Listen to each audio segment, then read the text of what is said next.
को संजोग पाई खोर्धा बलांगीर रेलपथ प्रमुख भूमिका रही।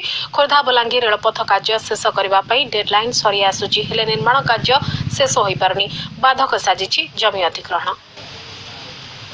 खोर्धा बलांगीर रेलपथ 2021 सुधा शेष करने लक्ष्य धार्य होता हेले बाधक साजिची जमी अधिग्रहण।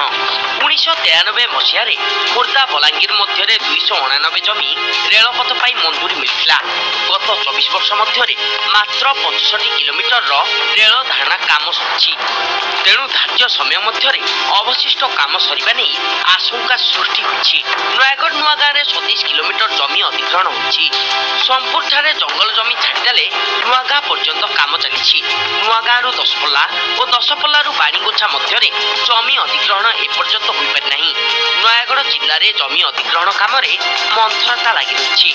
2019 सुधा नयागढ़ नुआगाँ को ट्रेन लाइन संप्रसारण नहीं स्वाभाविक आशंका देखा। अपर पार्श्व जहाँ भी काम से सबू निम्नमानर बोली अभियोग होइछि।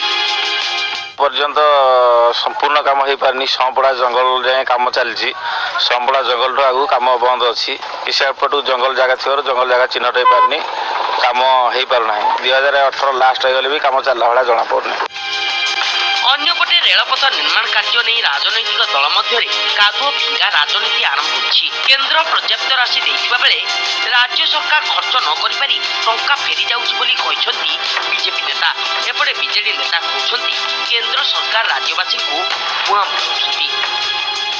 लोक मानकर एते बड़ आशा 50 वर्ष जो स्वप्न को नरेंद्र मोदी 2 वर्ष करने चाहते किंतु जबरदस्ती राज्य सरकार जो कार्य करने कथा काम न करी जमी अधिग्रहण न करी ये कार्य टोटाली स्तब्ध कर सरकार नोटिफिकेशन अनुसार 2021 रेल लाइन संपूर्ण हो बोली कि लोक आशा रही लगुच कहीं केंद्र राज्य को दायी कर राज्य केंद्र को दायी कर लोक मैंने अवहेलित होती।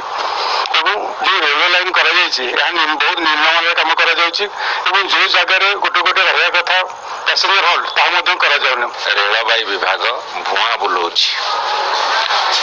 पैसा दौरान बोली घोषणा करती काम कर इच्छा न थाए।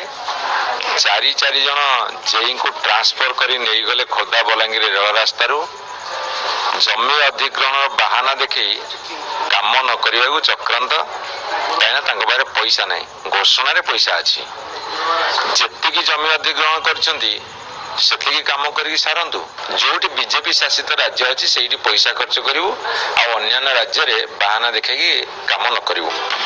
तेबे खोर्धा बलांगीर रेलपथ कार्य केबे शेष होउछि ताहा उपरे समस्त नजर। नयागढ़ देवव्रत नायकों रिपोर्ट नक्षत्र।